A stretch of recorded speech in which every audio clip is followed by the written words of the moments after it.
Welcome back to day 4 of our 10-day workshop on Facets of Modern India, a truly masterclass of ideas of India. I must say, by top class and best and brightest minds from India. We have an excellent panel lined up in the forthcoming week on media, strategic culture, foreign policy, democracy, disarmament, and disaster management, all leading in their own domain to give you glimpses of modern India on this virtual platform. I'm especially delighted to share that Swami Vivekananda Cultural Center at Embassy of India in Seoul, under the dynamic leadership of Ambassador Sri Priya Ranganathan and her excellent team that we have here, has been a pioneer, in fact, a first in starting this truly intellectual enterprise. The sole mission is to develop a rich and nuanced understanding of modern India, the civilization, the state, in all its diverse manifestations, amongst audiences abroad that always wanted to know more and more about India. We started the workshop on 1st of September with the inaugural address of Dr. Vinay Sahasrabudhe, President of Indian Council of Cultural Relations. Very aptly in his inaugural address, Dr. Sahasrabudhe summarized the idea of India, something which embodies the essence of India and the Indian identity. Day 2 of the workshop witnessed the special lecture by Professor Makarand Paranjape on Indian philosophical traditions, and he shared his perspectives on Swami Vivekananda and Indian Renaissance. On day 3, we had a brilliant exposition on National Education Policy 2020 by Professor Rishikesh Senapati, Director of NCERT. All the lectures are on our social media handles, and you can go back to it for any future reference. For those who are joining us for the first time, I request you to follow, like, and subscribe to our social media handles for more updates about our past and future events. Well, friends, let us begin with a special lecture now, which will be followed by open house discussion and live interaction by the participants.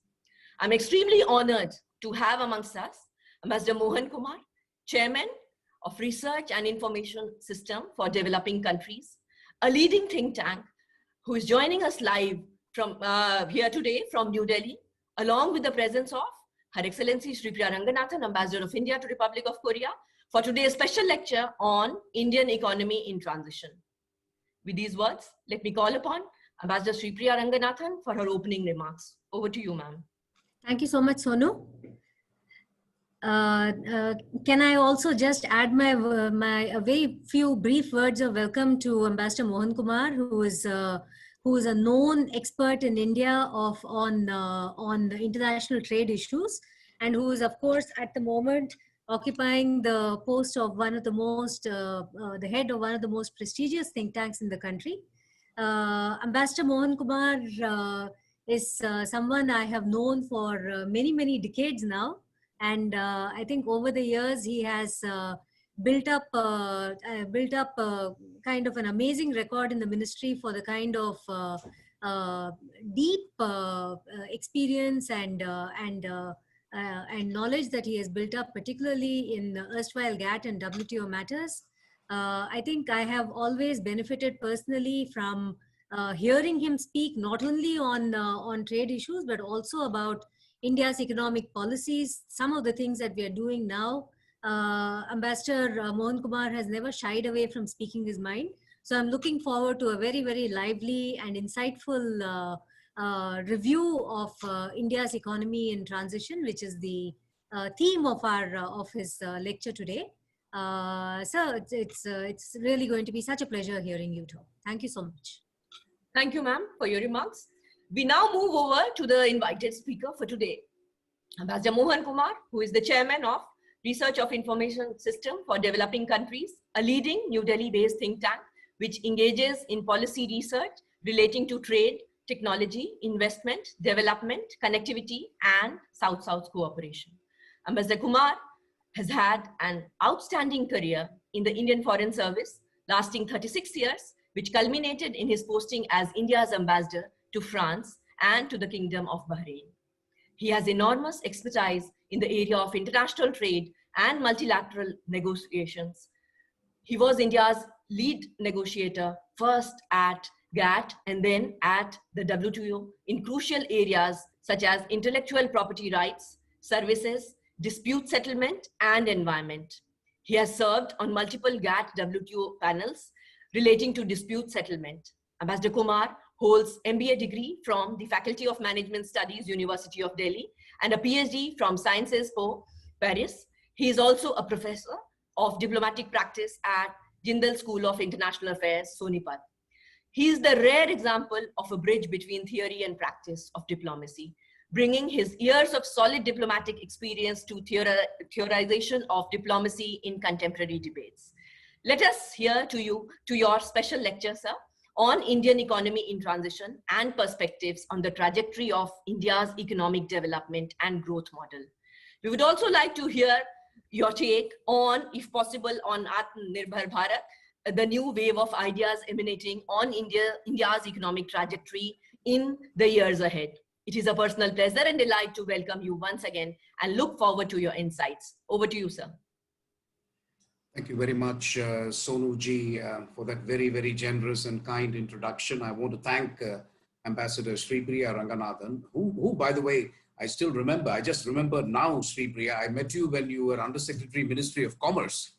That was the first time we met in Udyog Bhavan. But since then, we have been in touch. But once again, thank you very much for this opportunity. I thought this is an excellent initiative, and I must compliment you for the leadership that you are providing and for doing this. This is not something I'm familiar with. I spent 36 years as well, and we haven't done anything like this. So it's fantastic that you've been able to create a virtual platform and where you are not just talking about the various facets of modern India, but you're also encouraging a debate on it. That's what I like most about what you're doing. So please accept my compliments.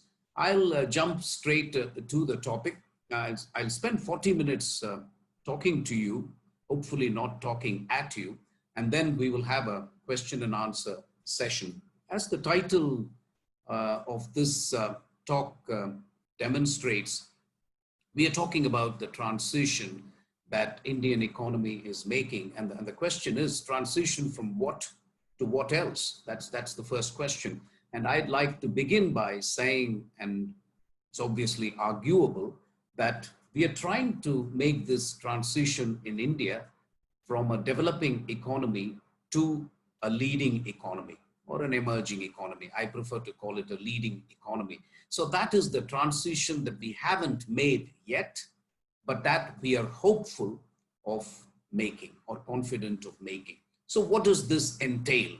There has got to be some structural factors that India has to address if it has to make this transition. The first one I'd like to say is that, if you take any objective index of poverty in India, and I'm not talking poverty, but I'm talking extreme poverty, which the World Bank has defined as $1.9 per person per day. But I prefer the Oxford multilateral initiative for the index of poverty. For those of you who don't know this, please Google. There's a wonderful Oxford initiative on the multi-dimensional index of poverty. And if you use that metric, you come to something like a figure of 400 million people in India. The government probably thinks it is 300, but anyway, whether it is 300 or 400, the basic argument I'm making remains the same. But let's just assume that it is 400 million.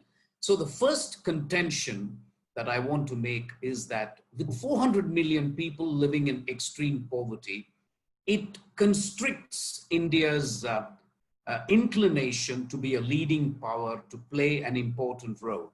And I'm going to argue also towards the end of my intervention that if you ask me what is the most important foreign policy goal of India, I would say the most important foreign policy goal of India is 8 to 9% growth for the next 10 years. Everything else really, for me, fades into insignificance, because what we are now enjoying is actually the fruit of past reforms that we have been able to put into place. So the first really thing that you need to know about the Indian economy is that we do have an unreasonably large number of people. We are, of course, a big country, 1.4 billion, even so, 1.3, 1.4 billion, but even so, I would argue we cannot afford more than 10% of the people. Any country which has become a power in the last 100 years, we are looking at 10% to 15% extreme poverty is something we can handle, not 30 to 40%.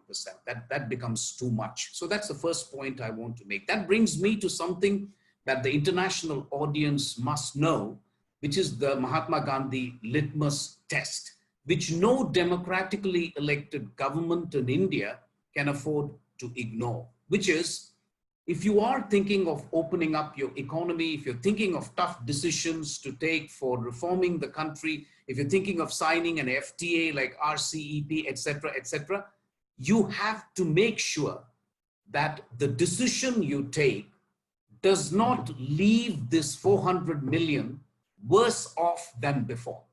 I mean, their lot is already miserable to begin with. But the Mahatma Gandhi, I call it the Mahatma Gandhi test, because Mahatma Gandhi said once that if you are about to make a difficult decision or a tough decision in your life as a policy maker, think of the poorest person you met in your life and ask yourself the question whether the decision is going to help him or hurt him. So I'm not even saying help. I'm saying basically that no democratically elected government in India can afford to take decisions which will leave this 400 million people worse off. So I call that the Mahatma Gandhi litmus test. Now, there is also a particular situation which is evolving in the international trading environment that the Indian economy needs to be aware of.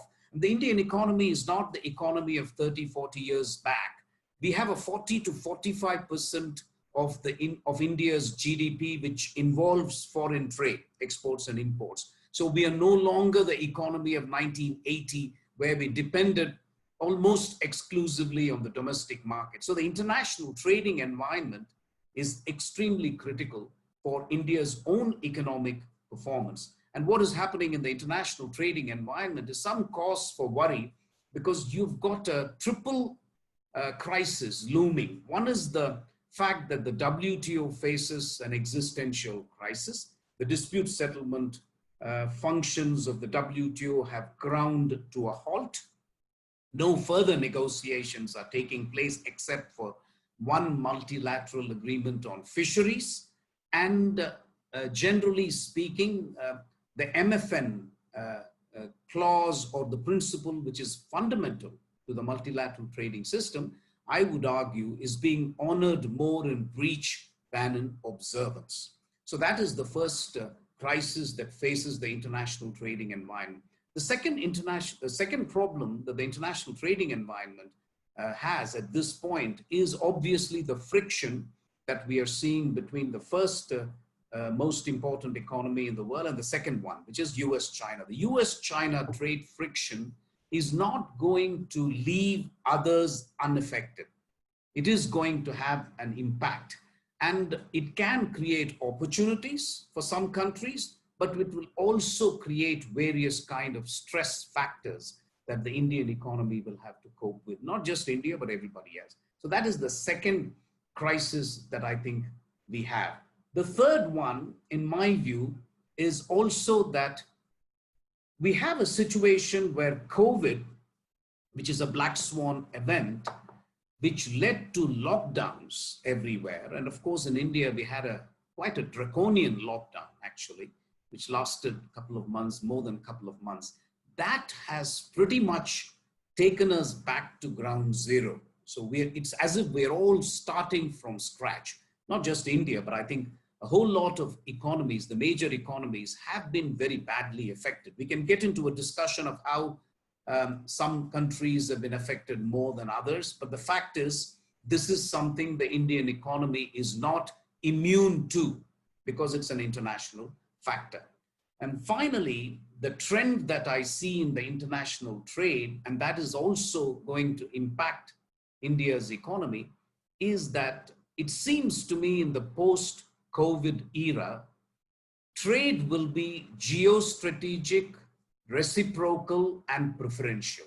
So the WTO anchored MFN trade era is drawing to a close. This is, by the way, what I'm saying. I'm not saying it as a matter of objective reality, but I'm saying it is my view that that era is drawing to a close.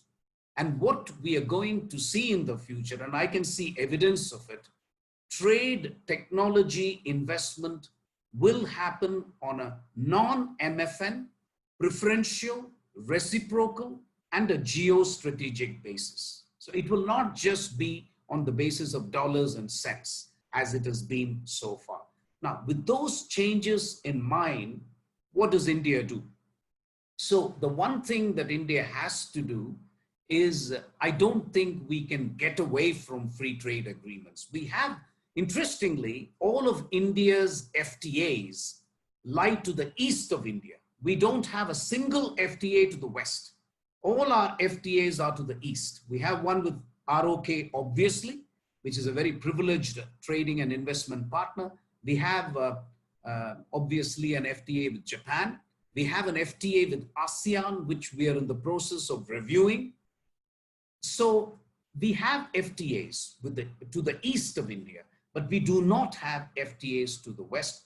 And I put it to you that if the major exports of India are still destined to EU and United States, should we not be contemplating FTA with those two privileged partners? I would also say that we would like a bilateral FTA with Australia as well, and a special economic arrangement with Taiwan is something, or Chinese Taipei Taiwan is also something that we should be pushing.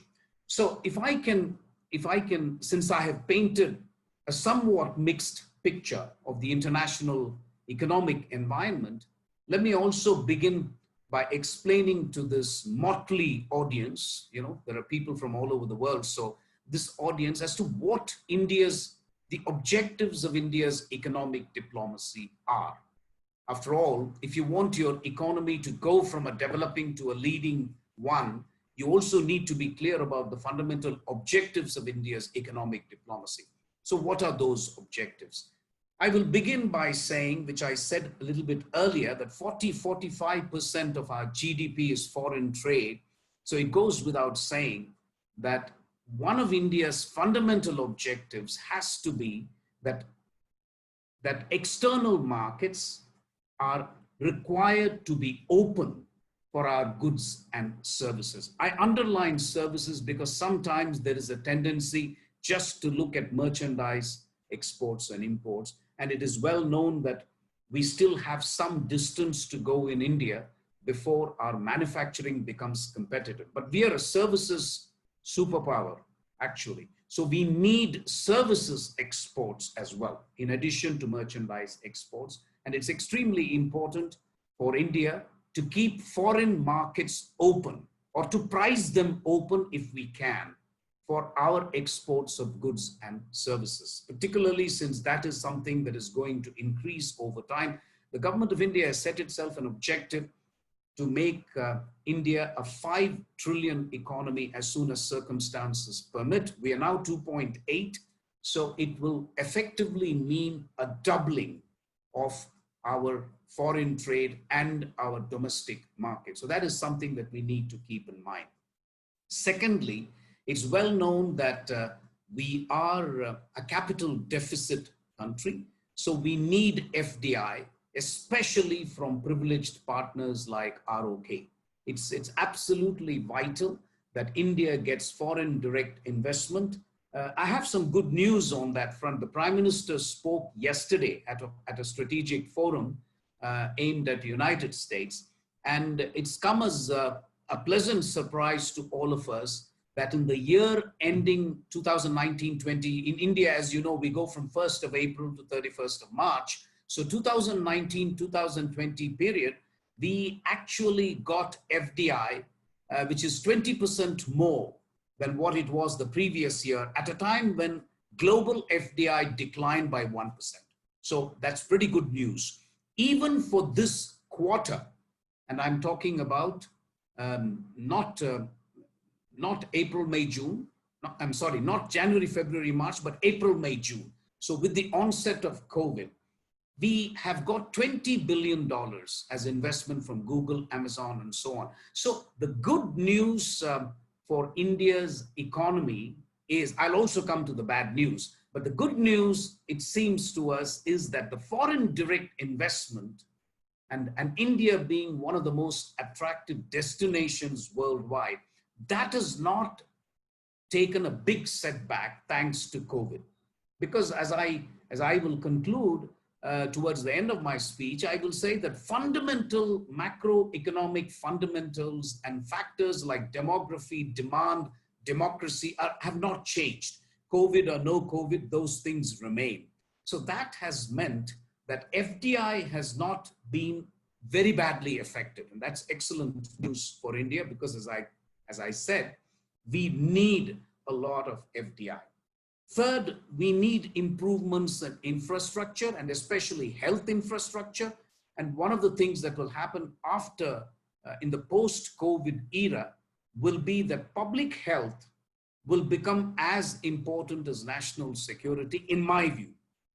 Because if you don't invest in health, and if you do not have a population which is healthy, then there is pretty much no point in talking about demand and demography unless you are able to have a population which is healthy. It is admitted that in India, we have not so far sufficiently invested in health. We should be targeting something like 6% of GDP. We are still around 2 to 3%, but then we have a federal structure where states also have to pitch in. So we need improvements in infrastructure, but especially health infrastructure. I would underline the need for access to technology, and that is where we will be looking at partners like ROK. We do not believe in IPR theft. We do not believe in forced technology transfer. We don't do that. So we are asking for access to technology from our privileged partners on a commercial basis.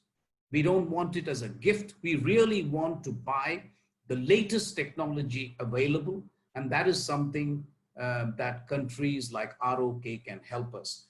One more objective of India's economic diplomacy is that in services agreement, there is something called Mode 4, which is the movement of natural persons or movement of professionals.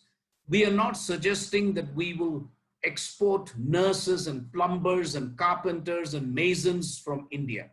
But I think countries have to accept that there is an imperative need for Indian professionals to be able to move from India to other parts of the world, execute projects, and then come back. This is something countries have to accept. We are facing barriers in this respect from many, many countries, and that is something that India's diplomacy will have to tackle in terms of economic diplomacy. Finally, I would also say that, and I think here both ROK and India are similarly placed, we have 80 to 90% of our trade and energy which are dependent on sea lines of communication. And when you talk of sea lines of communication, I have Indo-Pacific in mind, but there are also other areas like the Malacca Strait, but you also have Bab-el-Mandeb, the Suez Canal, etc. India and South Korea, ROK, have a common interest to see that the sea lines of communication are unimpeded for trade and energy. Both ROK and India import fairly large quantities of energy from the Middle East, and it's extremely important that sea lines of communication are free. Now, just saying they should be free without doing anything about it is not very helpful. So I'm extremely happy that in a Quad Plus meeting recently, ROK was involved along with Vietnam and New Zealand. I think this is a very, very good idea. And eventually, I hope countries like India and ROK can pull together to create a space where the sea lines of communication will remain open so that their trade and their economy doesn't face any constraints. So these, I would say, are the broad objectives of India's economic diplomacy. Some of it obviously is relevant for the entire world, but a lot of it, I would say, is also something that is relevant for our privileged partner, which is ROK. We need the help of ROK. Obviously, as I said, this is mutually beneficial. ROK must have access to the Indian market, and everything that we need to do in terms of reforms, I would ask our Korean friends to frankly tell us what is it that India needs to do. And I'll be happy to, of course, say some things that we are already doing, but I think it is incumbent on ROK to tell us that you need to do more, because it is only then that we will be able to get the kind of investment we can really get from ROK. I want to move quickly to the COVID situation in India, since that profoundly affects the Indian economy. My first point on COVID is that it looks bad from outside. And everybody who speaks to me from Paris or other places say, oh my God, the figures are terrible and the cases are rising. I would begin by saying it looks much worse from outside than it is for those of us who are in the country.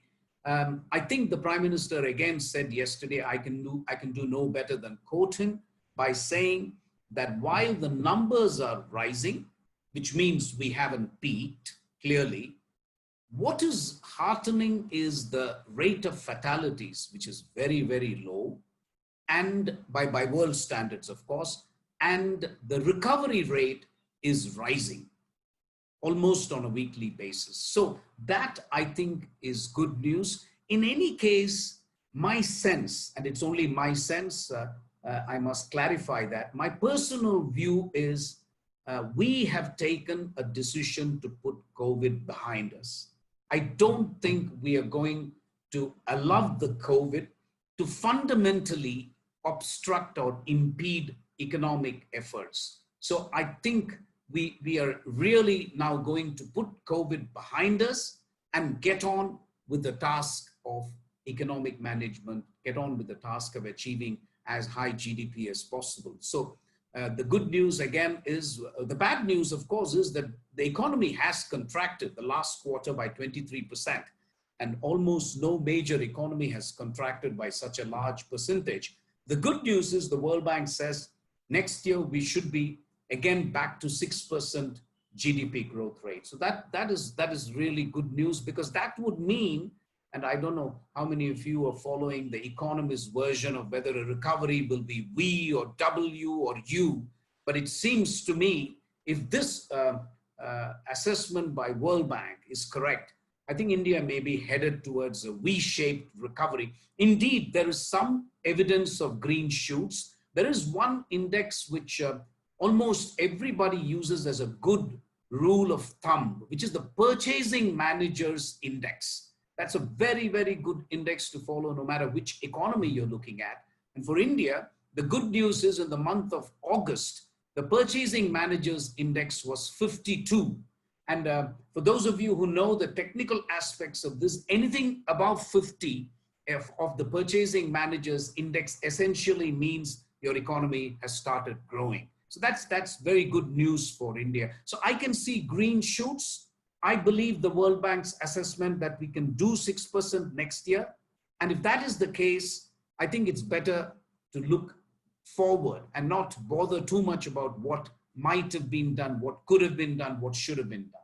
So that is something that we would like to. Having said that, I also think the COVID stimulus that has been provided by the government of India is quite significant for a relatively poor country to be devoting 10% of GDP, which is about $267 billion.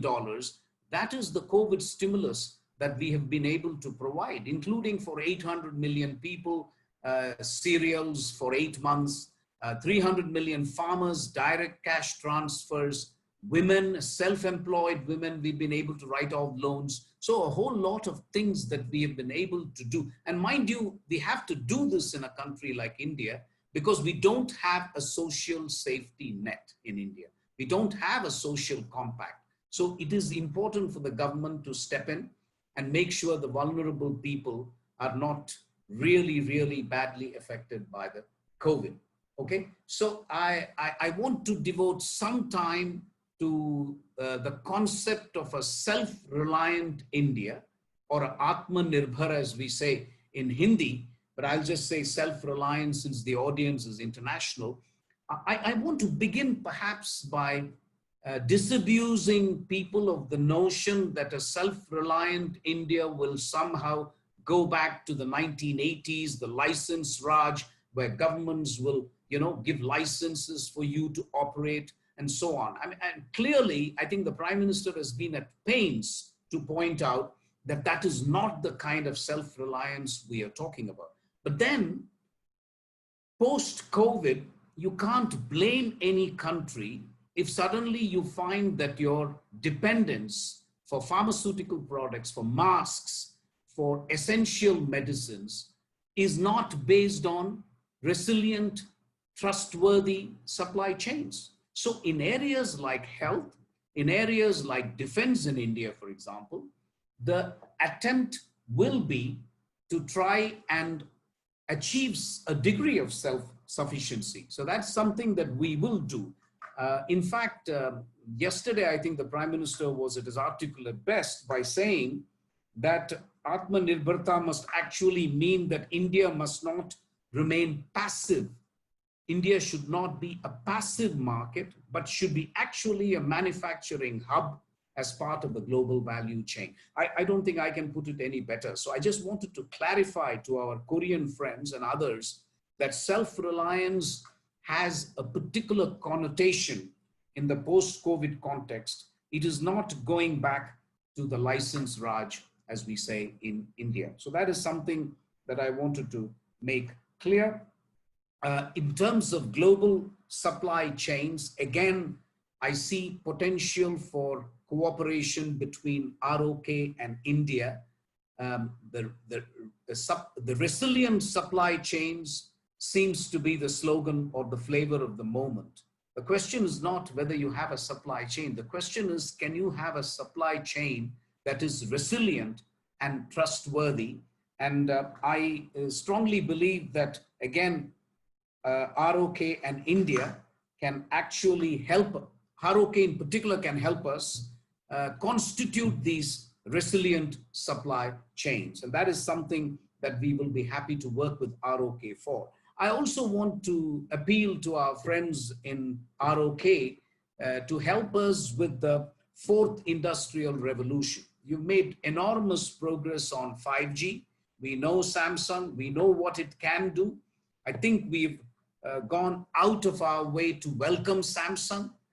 So this is something we will be happy to do with other South Korean companies, but it is really a strategic partnership between ROK and India in cutting edge technologies, whether it is AI, machine learning, 5G.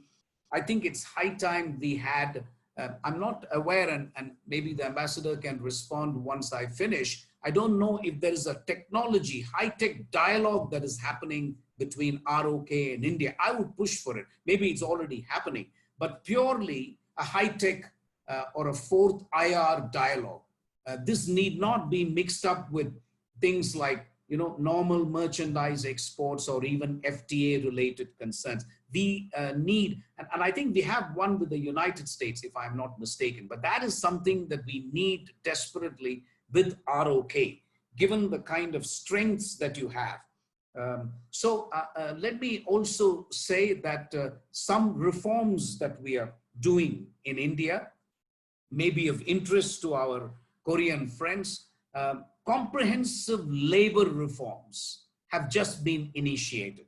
They haven't been concluded, I must confess, and we have had great difficulty in India to reform our labor laws. And we have got about 100 labor laws. The laws are divided between the central government and the state government, and it can be a bit of a nightmare. But finally, a comprehensive labor reform has been initiated. I sincerely hope this will be done ASAP, as quickly as possible, so that foreign investors don't really get put off by the complicated labor laws in our country. That's first. The second, I would say, is also land acquisition.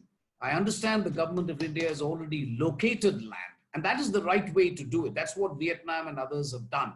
When you ask foreign investors to come to India, you can't then unload this burden on them and say, you find out and you acquire land. We somehow have to do hand holding. And I think there is a realization in India that land acquisition is taking way too long. I think it has come down to 1.5, 2 years, but even that is long because foreign investors don't have patience, frankly, and they would like to get on with it. So I would say that a comprehensive labor legislation, land acquisition made easy, transparent, objective, and finally, transaction costs. And when I say transaction, or when trade and economy, when trade specialists and economists talk of transaction costs, they are talking essentially about how long does it take to get an environmental clearance? How long do you have to wait? How long do you have to wait for getting a safety certificate from a safety inspector? How long does it take to get you power connection? What is the cost of power for the industry? We have and this is something all of you should understand. I mean, I'm speaking frankly because these are the problems that India has. For example, if you take power, we have a system where the power which is given to industrialists is not subsidized.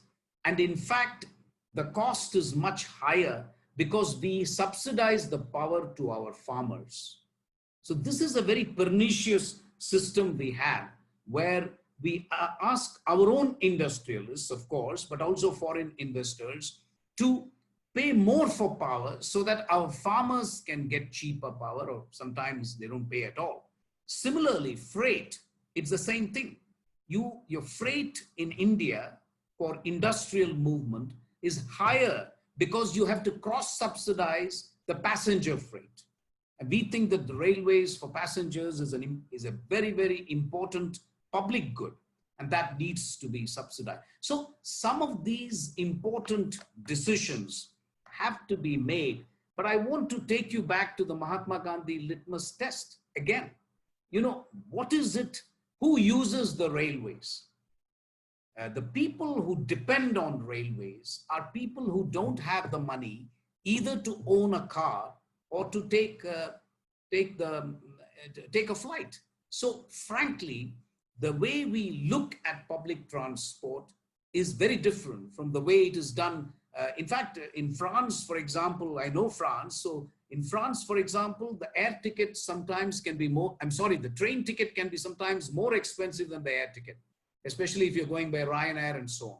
We have a completely different situation in India. So, I mean, ultimately, I want the foreign audience present today to understand that India is now the only country in the world where you have characteristics of developing and least developed all rolled into one. We are the only country. Since in China, they have managed to more or less abolish extreme poverty, although I must clarify, even the Chinese Prime Minister says 600 million people in China are making only $140 a month. So that's not a very big amount, actually. So it is not as if China has gotten rid of poverty, but they have gotten rid of extreme poverty. Our problem really is, and that is why I keep saying somehow we have to bring this figure of 400 million people living in extreme poverty to at least something like 100, 150 million. I don't think we can abolish it overnight, but we somehow have to bring it down to 100, 150. That will enable us to take these far-reaching reforms. I mean, power, you know, a lot of people, why is it that we don't charge power to our farmers? Because many of them are landless laborers. Many of them have very small holdings. They're not economical. So everything will change if you can bring down this number of people who live in extreme poverty. That will give you enough space for reforms. And the obsession with policy space that government has now can also reduce. And this is something our foreign interlocutors should understand, because we are a democratic, we are a very rough and tumble democracy. No government, as I said, can survive if there is a complete backlash against these reforms. So you have to really play it very, very carefully. For me, the challenges of, maybe I should just talk a little bit about the future challenges, and then I'll be happy to take questions. The future challenges of the Indian economy, one important area I see where we need understanding of our major trading partners, including ROK, is in the area of the digitalization of the economy and data management, for example. So if we assume that data is the new oil, we have a very peculiar situation in India where you've got the Western world, which is occupied by what the French call GAFA, which is GAFA. They call it GAFA, but it's actually Google, Amazon, Facebook, Apple, if you like. You can add Alphabet and others to it. So basically it is the GAFA. They dominate the data in the Western world. You have China, which is another huge generator of data. And they have a very peculiar situation where the Chinese don't allow any foreign operator, but it is handled by their own companies, Alibaba, Tencent, and so on. In the middle, where data is actually completely unregulated, you have only two areas. One is Africa, the other is India. We just have no regulatory framework. We are in the process of putting in place a regulatory framework. So it is a free-for-all in India at this point of time. This has to change. If data is the new oil, we can't be selling data to GAFA or to anybody else free of cost. You need to charge money. And even Mark Zuckerberg agrees now that you need government regulation. So here, I would point to three important issues when it comes to digitalization of the economy. One is obviously in a country like India, the digital divide and the absence of digital infrastructure. And again, I know I'm saying this almost every 5 minutes that I'm looking to our privileged partner or ROK for help. But when we ask for help, we are happy to pay for it as well, frankly, because it seems to me that we need world-class digital infrastructure. You know, I also teach, as Sonuji, you introduced me, so I also teach. And online teaching, we thought would be acceptable and would be fine. It is fine. But then we suddenly realized 50% of the students don't have reliable bandwidth to kind of listen to professors like me. So we have that digital infrastructure problem. The second is privacy concerns, but I think those we can handle because our position is very similar to that of the Europeans. You know, you have the European General Data Regulation Act, and our bill that we would like to pass in India's parliament is very similar to the European. So our concern about privacy is very similar. So I don't see a big problem there. The other big area is really data localization. You know, India has been arguing that if you have critical personal data, they must be stored in India, not in San Francisco or any other place. And that is proving to be a problem. So these are things that we are happy to negotiate with our privileged trading partners. I also see that I mentioned substantial investments by Google and Amazon in India. And if you have more and more investments in India, I'm thinking if Google is going to make a $10 billion investment in India, it shouldn't be such a difficult task for Google to build the servers in India. What's the problem? Keep the data in India is all we are saying. We are not saying that government is going to interfere otherwise, but we want the data, at least what is defined as critical personal data, to be stored in India. So I would say that this is one area where it's a bit of a challenge for India. We are not part of the e-commerce negotiations in the WTO, but my own line has been that by and large, Indian negotiators have done well. So I don't see the logic, frankly, of staying out of negotiations. You go participate in negotiations, try to shape the negotiations. If it doesn't suit you, don't join. That would be my line, but then I don't belong to the government. I'm using my hat as head of a think tank to frankly articulate my views. I don't think we should be defensive about joining negotiations. The other important thing that I would like to maybe ask some of our Korean friends is how they see the US-China trade friction impacting them. I have not been able to make up my mind about what countries like Japan, Korea, ROK, and ASEAN, how will they handle this US-China trade friction? Are we saying we will just allow them to destroy each other and then we will pick up the pieces? That could be one line of thought, because right now I see that you're just standing on the sidelines. What happens if China decides that, okay, we will have a separate fragmented economic system dominated by China, and then you end up with another economic system or trading system which is dominated by US? Are we looking at a fragmentation of the international trading system into blocks? Are we going back to the block system? Because for India, it would be a problem because we have relied so much on MFN. We do not have too many FTAs. We are planning to do some, but I don't know how that will play out. So for now, we need a certain amount of security and predictability to the international trading system. And if the trading system is going to be hived into two halves, which is a real possibility actually, the way the trade war is going, how do countries like ROK, because ROK has this, is very uniquely placed.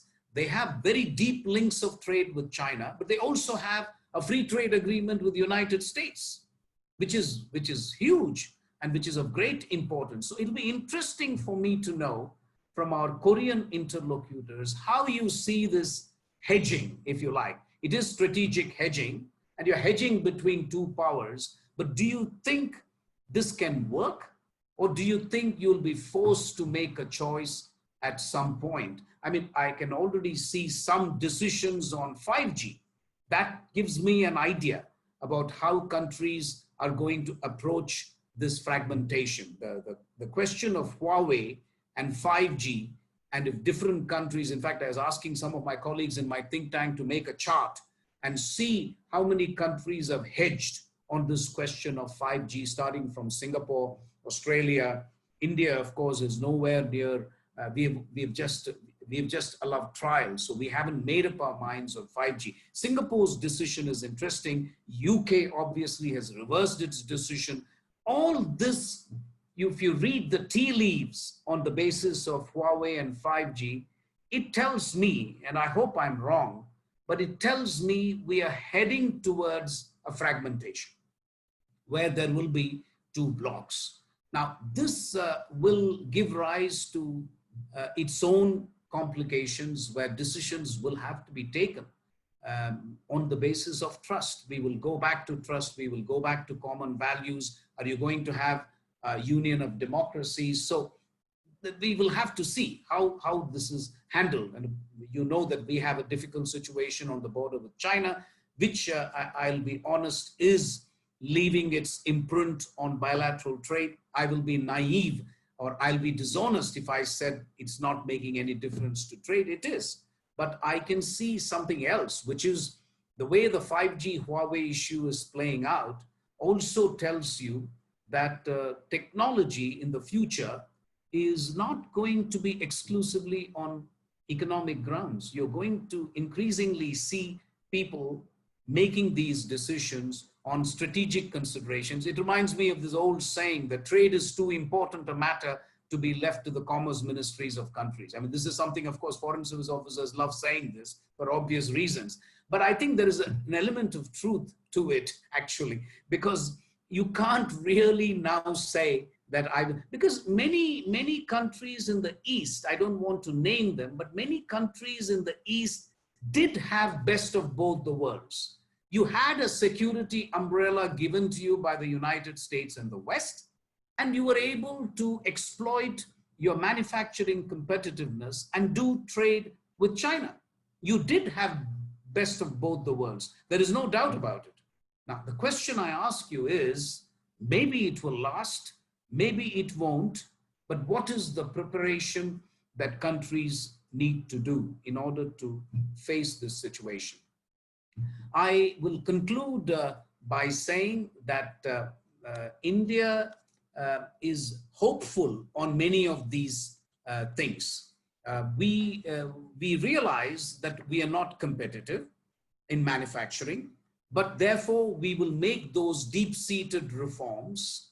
We think that the size of the market, the demand, the kind of labor that you have in India, these things will be more than a match for the fundamental complications or issues that foreign investors may face, which we are trying to address as well. Ultimately, I think the magnet of such a huge market in India, we think, will nevertheless attract foreign investors to come and invest in India. Our issue really is, as I said, I think we are confident. In other words, what I'm saying is, if you take the Indian economy's GDP as 3 trillion, whatever, 50% of it we will take care. And that is the domestic part.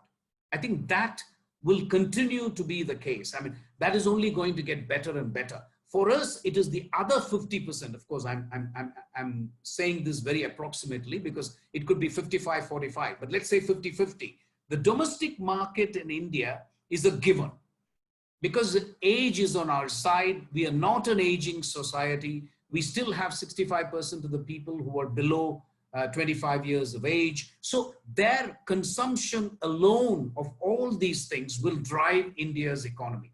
I am more concerned about the other 50%, which is contingent on factors like whether markets are open in other countries. What are the, for example, will artificial intelligence and robotics completely change labor as a factor of production? I don't know.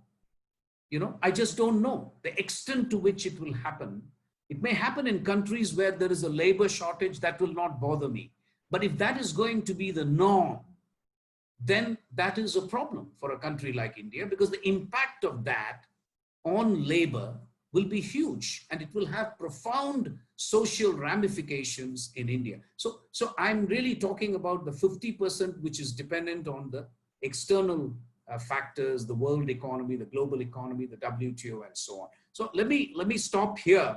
And I realize I've been a little bit meandering towards the end, but I'm just throwing out issues which I'll be happy to discuss with our Korean friends and others who are present in the audience. But once again, Ambassador Sripriya Ranganathan, it's a great pleasure and an honor to be here.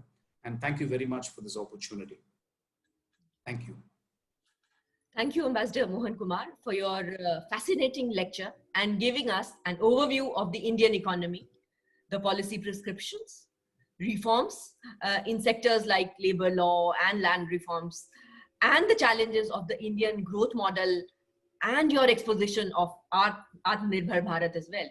Very aptly, you have summarized India's economic diplomacy in a post-COVID world for our participants today, and many other issues you have raised. Certainly, I believe they will be taken up by our Korean and Indian friends who are participating in this workshop, and also our friends who have joined from different parts of the world. Before we open the floor for discussion and take up the questions, meanwhile, since our participants might take some time to just prepare, may I request our Ambassador Sripriya Ranganathan to respond to some of the issues that has been raised by Ambassador Mohan Kumar? Sir, I was listening with deep attention to everything that you have said.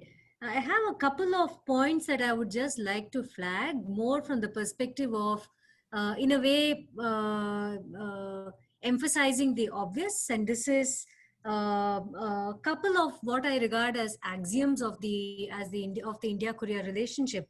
One of which you have very correctly pointed out, is the Mahatma Gandhi insight and the litmus test.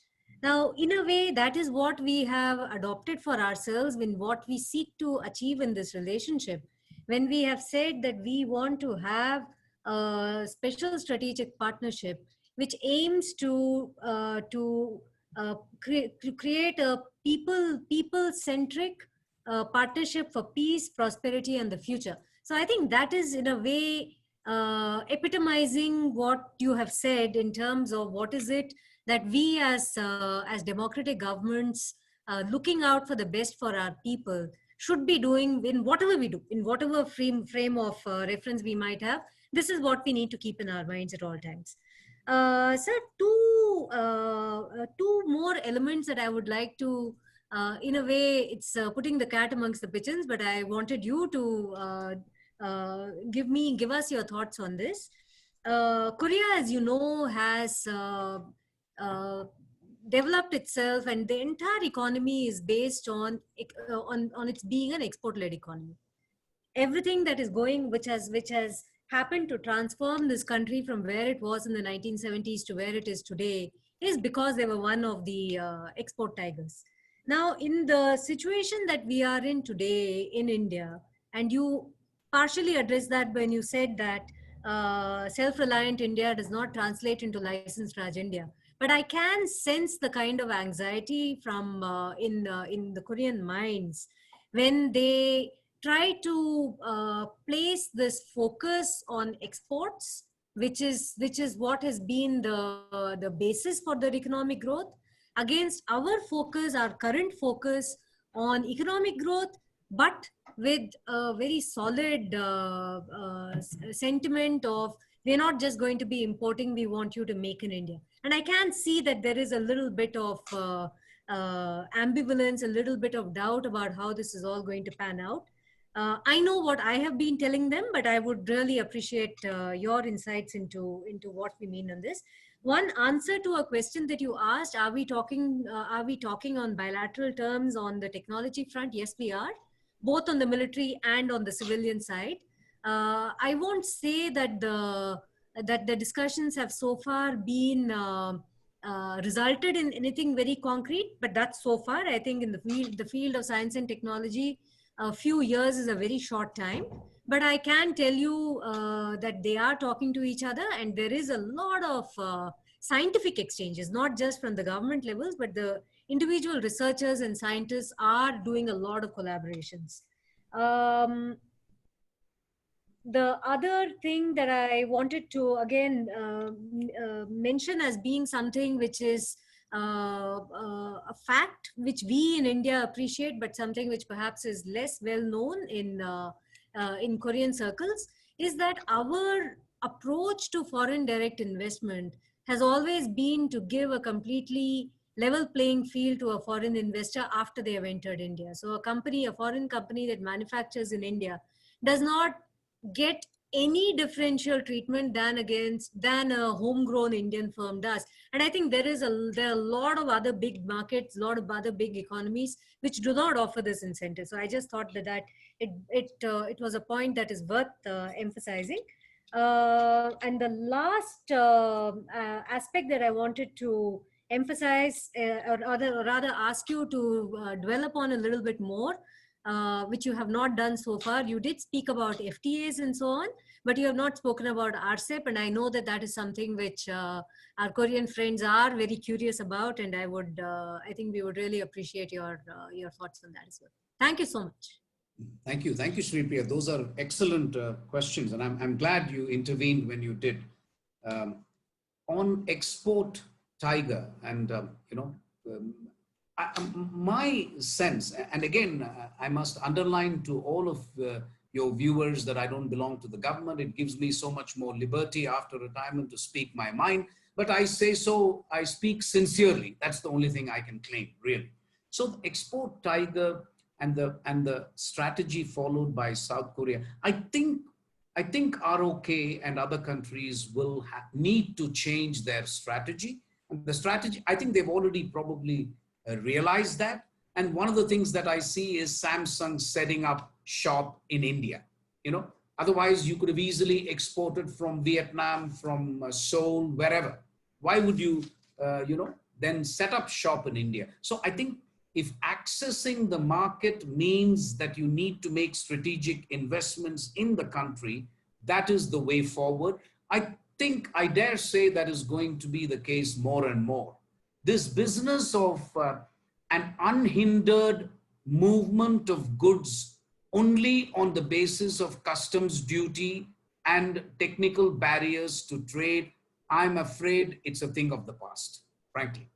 A lot of it will happen like that. I'm not saying no, but the most important high value items, countries are going to say that if we just import everything in a country like India with just a cross-border customs duty, then our domestic industry will be finished and we don't get benefits of employment and so on. But we are not the only country to do that. Everybody else is doing it. So that is the first. Second, anxiety about Atmanirbhar. That is why I am so happy that at the highest level, the Prime Minister now at least twice, if not more, has made it clear that Atmanirbhar will not mean that India will stop reforming. It will certainly not mean going back to the license Raj and that we are trying to follow a model of economic autarky where we start producing everything ourselves. And in fact, the fact that we are trying to do this wholesale reform of labor law and land acquisition should actually give the lie to those theories that Atmanirbhar is about pulling back or retrenching. We are not going to pull back. We are not retrenching. But then I told you honestly, that is not because of any great philosophical conviction. 50% of our GDP is foreign trade, whether you like it or not. So we can't really allow that 50% to suffer. In fact, there has been a secular decline from 50 to something like 44, 45. The first thing we should do is we should make sure we increase it to 50. And that is partly because, our exports have not increased to the extent they should have. You know that in countries like ROK, but also largely in ASEAN, Japan, and so on. They should have done much better. But that is something we should be looking at. So Atmanirbhar, I can tell your Korean friends without fear of contradiction that it is not going to mean we pull back on reforms. It doesn't mean we are going to fold backwards. That is absolutely clear. What will happen is, and I'm happy to be frank, active pharmaceutical ingredients. India depends on one country, no prizes for guessing which country that is. 80% of active pharmaceutical ingredients come from that country. 70% of antibiotics come from that country. 70% of mobile phones come from that country. That is not going to happen. But if anything, I would say if I am ROK, I should be thrilled about this because it gives me opportunities. Because if India has to replace some of those and find alternative suppliers, and I think ROK could be one of them in my view. So I don't think it's cause for worry in that sense. So in areas like the pharmaceutical, I made this point earlier on, not today's session, but people are thinking of strategic food stocks in India. We've got bulging godowns as we speak. And some of the foodstuffs, I'm sorry to say, are being eaten by rats. But anyway, that's beside the point. We also have access to strategic petroleum reserves in the United States. India has access to strategic petroleum reserves in the United States. I have made this point. Why can't United States and ROK have access to a strategic pharmaceutical reserve in India? Why should ROK keep stock of paracetamol, hydrochloride, and vaccines? 2/3 of the vaccine in the world are made in India. And, I remember one dignitary in ASEAN saying, even our babies have a little bit of India in them. I said, what do you mean? And they said, listen, our babies are vaccinated by vaccines which are flown from India. So that was very nice to hear for me. But the point I'm making is, can we not have this relationship of trust where we can keep strategic pharmaceutical reserves for ROK. They don't have to go around producing paracetamol and so on. And I think the Prime Minister has also made it clear yesterday, we are running against time as far as a vaccine is concerned.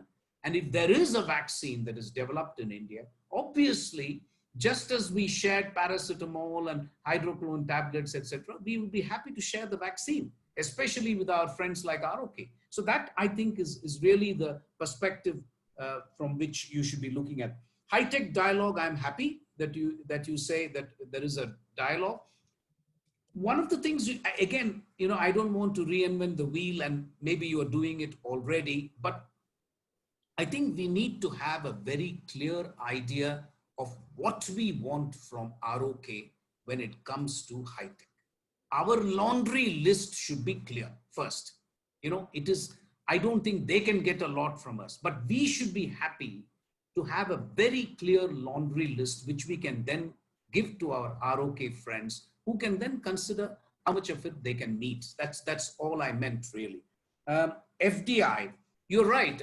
It reminds me of this old joke by an American. I was being attacked left, right, and center in Paris as ambassador once, when everybody was saying it's so difficult to enter the Indian market, blah, blah, blah. An American got up and saved me a lot of trouble by saying, listen, I have worked in India for 20 years, and my motto is very simple. In India, in the end, it always works out. If it doesn't work out, it is still not the end. So please continue. And then everybody laughed, of course, when he said that. But what I'm trying to say with regard to FDI is that our problem, as you rightly said, our problem is pre-establishment rights we don't give. But once you have entered the market, which is post-establishment, I think India is way better than any other market. And you know which country I have in mind. Way better. You don't have any problem whatsoever. It goes back to an Indian philosophy. Again, if you ask me, why is it that India doesn't give pre-establishment rights in foreign investment? It goes back to an Indian philosophy. We want semiconductor chips, but not chocolate chips. I don't want investment in chocolate chips in my country. It's okay if there is only one brand, we will live with it. But we need semiconductor chips. So this potato chips versus computer chips kind of thing. We want to be able to choose the investment which can provide value for our economy. It is this choice. But then having said that, most investments now have been made in the automatic route. That is not even true, actually. So much has been made available on automatic route that really nobody can now argue. I mean, people can argue about infrastructural constraints, power, land, environmental clearance. Those come under transaction costs. Second, people can also complain against bureaucracy. But I don't think anybody today can complain against the FDI law in India. It is so liberal, it's unbelievably liberal.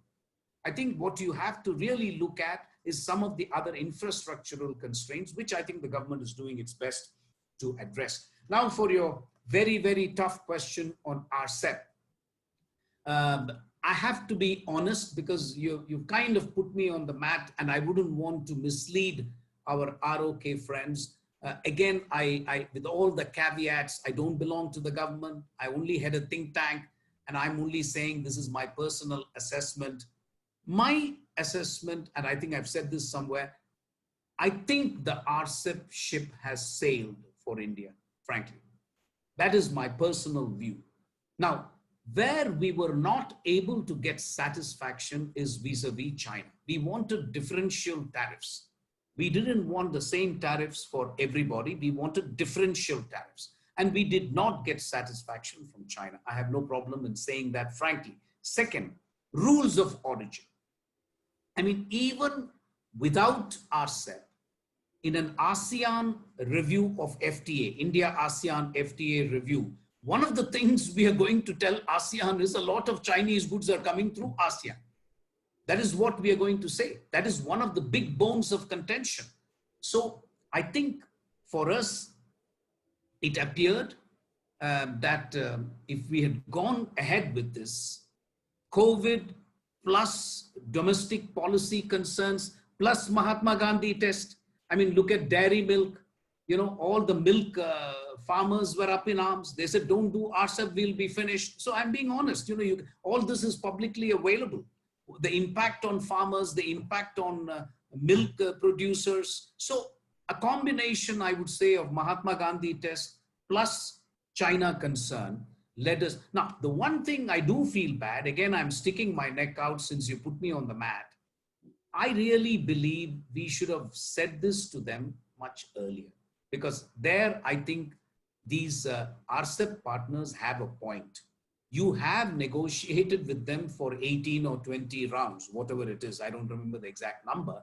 And for you to tell them at the last minute. So when I was in Singapore attending a trade forum, I think our Malaysian friends, and I very frankly told him, you have a point. He says, but you could have done this long back.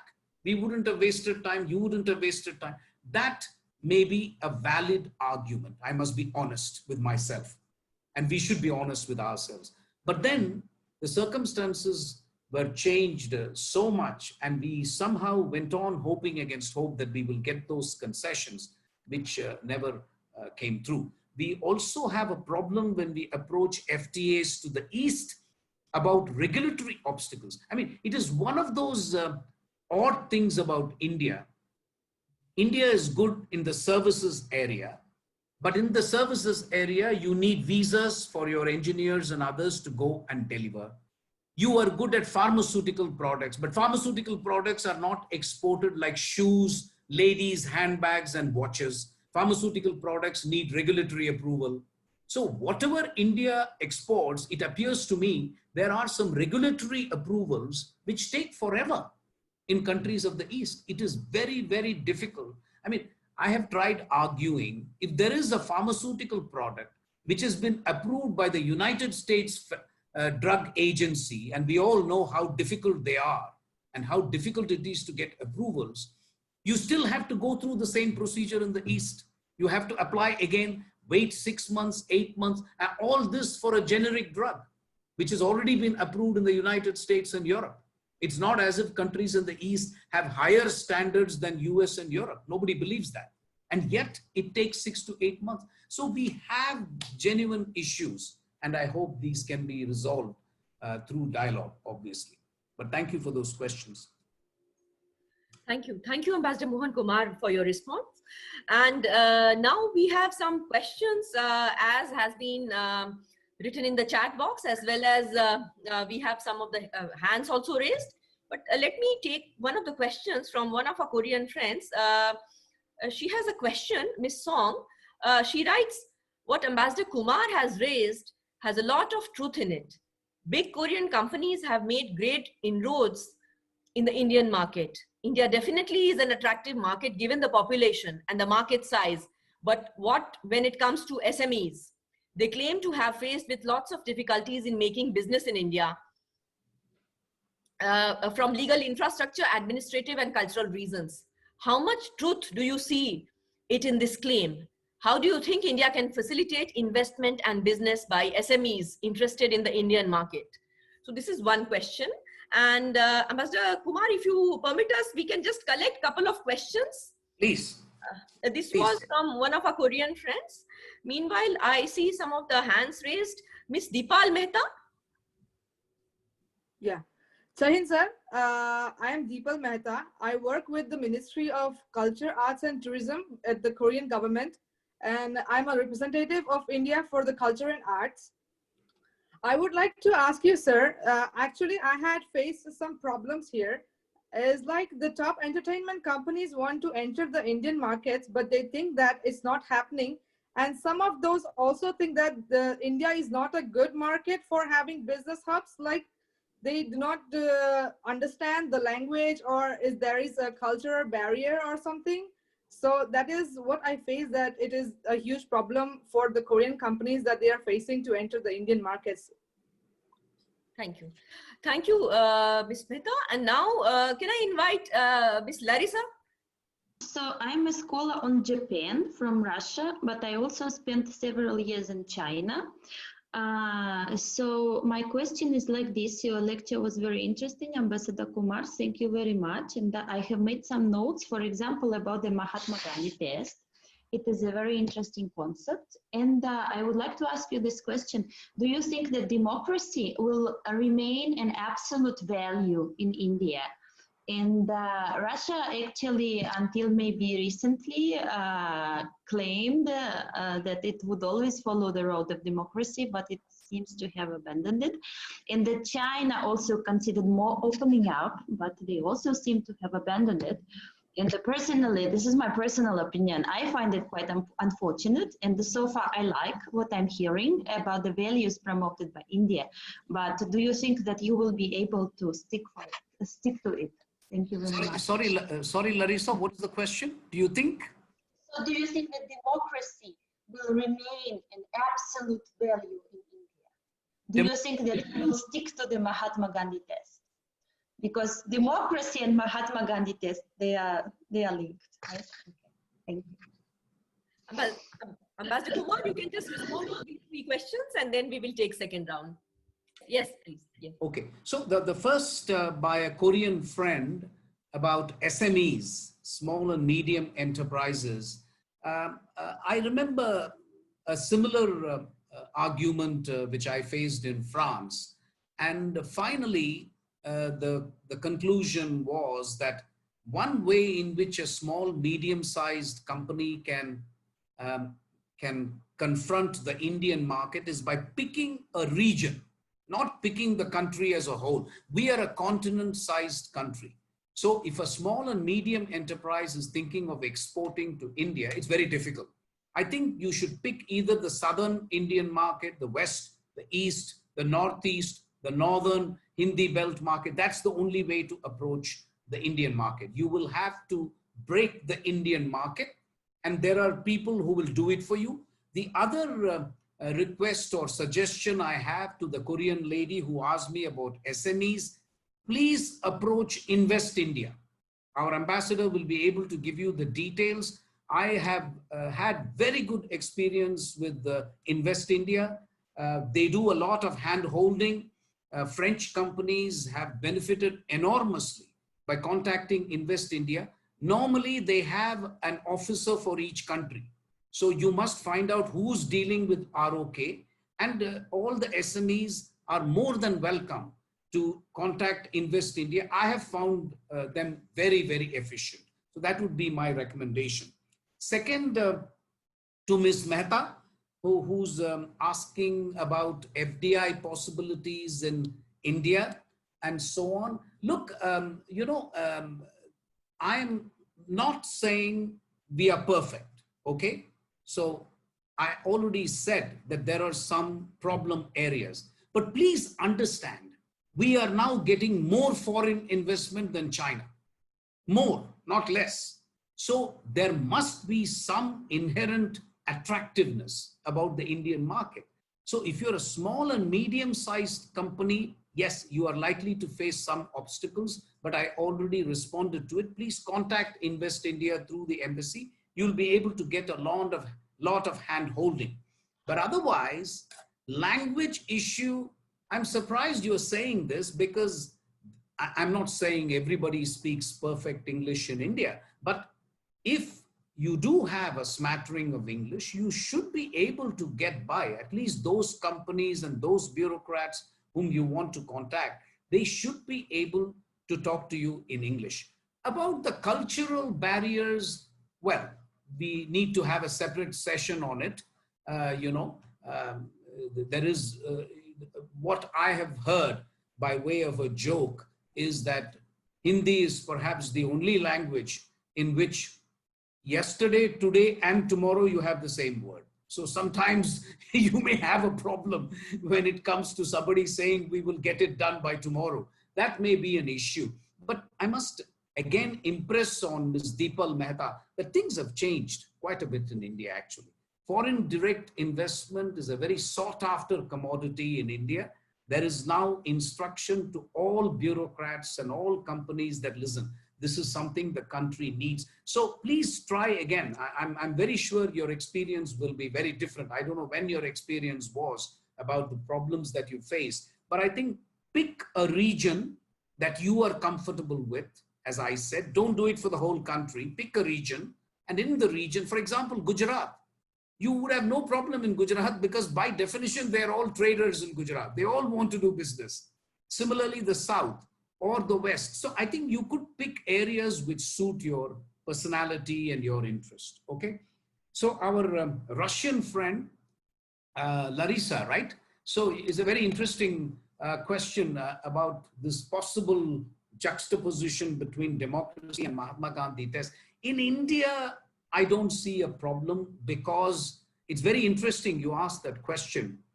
If you pick somebody who belongs to the upper middle class in India, and if you pick somebody from the 400 million people who live in extreme poverty, let me assure you, it is more likely that these 400 million people are likely to vote, not the upper class person. The upper class person may or may not vote. These 400 million people who are the poorest of the poor in India, they take their vote very, very seriously. They almost unfailingly kick out the government and vote somebody else, even if it is just their local representative. So democracy has got very deep roots in India. It is the people at the top, the upper middle class who sometimes don't vote. These people will definitely vote. Even if they don't have enough to eat, they will go and vote. They will stand in the queue for 8 hours and vote. This is something you can check in India. It's quite amazing that way, that democracy has very deep roots in India. So I believe that is also a reason why the Mahatma Gandhi test becomes important in India. No government can afford to displease these 400 million people. First, of course, you have a conscience. And when I mention Mahatma Gandhi test, I'm talking about the conscience. But it is also true that no elected government can ignore this 400 million because they are more likely to vote than the others. So in that sense, it's interesting, your question, but this is my response. Thank you, Sonu. Thank you, Master Kumar. Can we just take a couple of questions from our Indian friends also? They have some questions. Sure. I see their hands raised. Miss Sanskriti? I'm Sanskriti Sinha. I just passed my class 12th. It's an honor to listen from you, and it's actually a fascinating topic for me as I want to pursue diplomacy in international study for my bachelor's degree. So I have a question. As you said that we are heading towards fragmentation of two developed countries. So what's your viewpoint on it? Like, how should India react and whom should India support? Like, will India be back to the non-aligned movement as it was during the Cold World War between USA and USSR? That's a very good question, Sanskriti. I wish you all the best. Kindly use Ambassador Sripriya Ranganathan as a model. She's the best model, or Miss Sonu Trivedi as a model. You've got some wonderful women there. I hope you will join the Foreign Service as well. No, my response to your question is that I think the liberty, the luxury of not choosing both groups is not there for India. Because we live in an interconnected world, it's not possible for India to say, I will not join this group, I will not join that group. You will have to pick your side, if you know what I mean. And for me, I'm not going to tell you anything more because I'm not the Prime Minister, I'm not the Foreign Minister. There are people who will take these decisions, but I think we will take these decisions on the basis of values. So is democracy a value? And do you want to see it in your trading partners? Do you want to see the trust factor? Do you trust a country, basically? And trust will become important. Third, it could be that your objectives in strategic areas will impact trade as well. So you are more likely to trade with countries, for example, who are in your Quad grouping. You know, you've heard the Quad, right? So the Quad grouping countries are more likely to trade among themselves. That is the pattern that I think we will see. Thank you. Thank you. One last question we can take, sir. Mr. Bhagat, Mukesh Bhagat. Thank you, ma'am. This is Mukesh Bhagat. I am doing my undergrad from Banaras Hindu University. So you rightly pointed out that our investment in primary health sector is not adequate, and we have to increase that. A World Bank estimates that reduction in malnutrition, overweight, underweight, and stunting will greatly improve our GDP by 4 to 11%. So my question is, how can we invest in primary health sector, and how can it contribute to growth in our GDP? So I think the government is acutely aware of the spending deficit in the area of health. That's the first point I want to make. Unless you are conscious of the deficit, you will not take steps. So that's the first. If you look at programs like Ayushman Bharat and some other programs that the government has been trying to do, it is obvious that we will increase the GDP percentage of expenditure on health. If COVID has left one lesson, it is that lesson that you have a major problem: lack of beds, lack of ventilators, etc., lack of health centers. So I think you will see a lot of action in this regard. How much we will be able to do, I don't know, because it's both a central government and a state government subject. But I think you will see definitely an increase. How this will it will contribute to GDP, I have to say it will be indirect, because the cost of having a population which is unhealthy is also a big opportunity cost that we don't take into account. For example, one of the debates in India is that COVID has been responsible so far for about 70,000 deaths in India, for example, approximately. Do you know that last year alone in India, we had 300,000 people who died out of tuberculosis, just one disease. So this is one of the debates that we are having in India, that we have, and we could avoid all those deaths if we increase the expenditure on public health. So I think the benefits of having a human population, or a population which is healthy, which contributes to productivity, which contributes to GDP, will be indirect, but it is very, very real. I think there is huge recognition now in India that we have to do something about it. The question is, how long do we take to do it? Because this is also because the government needs resources. And already, as you know, the economy is contracted by 23%. So where do we get the resources to invest in public health? That is what we will have to see. Once the economy goes back to normal, one of the things we will have to see is how these priorities are decided. And you will find that health will get a much higher priority than maybe even defense. Who knows? So that's what I am expecting to see. Thank you. Thank you, Ambassador Kumar, for your brilliant lecture, and also for being so generous with time, and also taking up each and every question. It's been almost more than 1.5 hours, and it was quite a pleasure and a delight for us to hear from you. Now we will try to sum it up, and for this, may I now request my colleague, Ms. Nayantara Dabaria, who is the head of the Commerce Wing at the Embassy of India in Seoul, to sum up and give the vote of thanks. Over to you, Nayantara. Thank you so much, sir. That was a brilliant exposition of the themes of the Indian economic diplomacy, nuanced economic challenges emerging amid and aggravated by COVID-19 pandemic, and the call to action attended by the Indian government to sail through the choppy waters of post-COVID-19 era.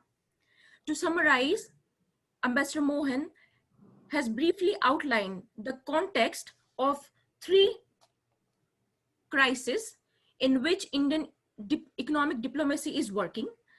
There is firstly, the gradual shift from the WTO anchored and MFN based to FTA and preferential treatment based global trading. Second, friction specifically related with the trade between USA and China, and finally, COVID-19 pandemic. In backdrop of this, Ambassador Mohan has underlined the objective of Indian economic diplomacy, encompassing need for open markets abroad, FDI, further FDI and regulatory reforms, infrastructure improvement, technology upgradation, and modern technology adoption, ease of movement for professionals, security of the sea lines of communication, and need for architecture such as Quad Plus involving like-minded countries such as Republic of Korea.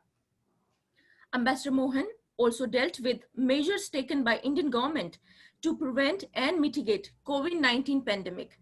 While Indian economy is in throes of contraction of GDP, like any other emerging market, prospects of V-shaped recovery undoubtedly will soften the blow. Atmanirbhar Bharat initiative of India, while tapping indigenous capacities, follows deepening of interactions with our international partners in arenas of vaccine development for ongoing pandemic, resilient supply chains based on mutual trust, technology transfer, specifically fourth industrial revolution technology and industry based on strategic considerations. While it is expected, Ambassador Mohan has emphasized that while it is expected of our partners to appreciate the inflection point of economic thinking and economic discourse at which India is standing now, in order to force the partnership based on strategic vision of global and regional peace and prosperity, he concluded with the belief that India, robust economy such as India, is supported by the strong fundamentals, and it will remain appealing for investors, businesses, and bilateral and multilateral partners. Meanwhile, he also outlined some of the industrial reforms which are being taken by the Indian government, and there is a need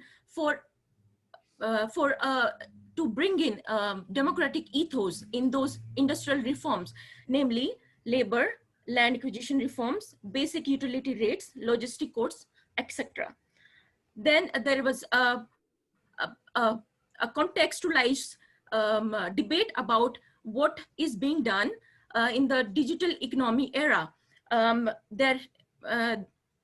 Ambassador Mohan has emphasized how there is a need to bring back the ownership of the data from the freeloading regime, which is currently ongoing. Then there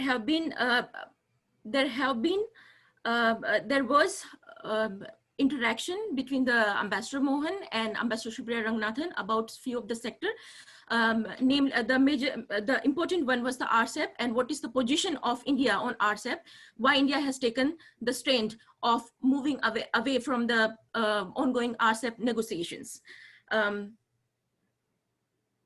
These are some of the, there is one important question which Ambassador Mohan has asked and mulled over and had asked the audience to mull over on how the friction between the USA and China will pan out for East Asian partners, specifically for ROK in the current regime. With this, we thank you, Ambassador Mohan, to be with us. We extend our heartfelt gratitude to Ambassador Mohan for accepting the invitation for the workshop and for this engaging interaction. We thank you, Ambassador Shripriya Ranganathan, our boss, for her continuous guidance and support for organizing this webinar. Many thank you to our participant for this, for being such a attentive and delightful audience, and their enthusiasm, their questions, their queries. Last but not least, we thank you, Swami Vivekanand Cultural Team and our IT team for the flawless execution of the event. Thank you so much, everyone. Thank you. Thank you, Nayantara. Thank you for your summarizing the entire lecture, and also for a formal vote of thanks. I'm sure you must have taken down the notes, and we hope that the points as has been suggested by Ambassador Mohan Kumar, you will take it forward to our other institutions, our counterparts in Republic of Korea, and hope we will see that we will make progress in that direction. Thank you, Ambassador Kumar, once again. And thanks to all the participants for your presence on this 4th day. And at one point of time, we had almost 160 participants. So many, many thanks for being here on this 4th day. And we hope to see you all for another session on media, state and democracy. We look forward to your participation, to your interaction. And we hope to continue this engagement in future period of time. Thank you all once again. Thank you. 감사합니다.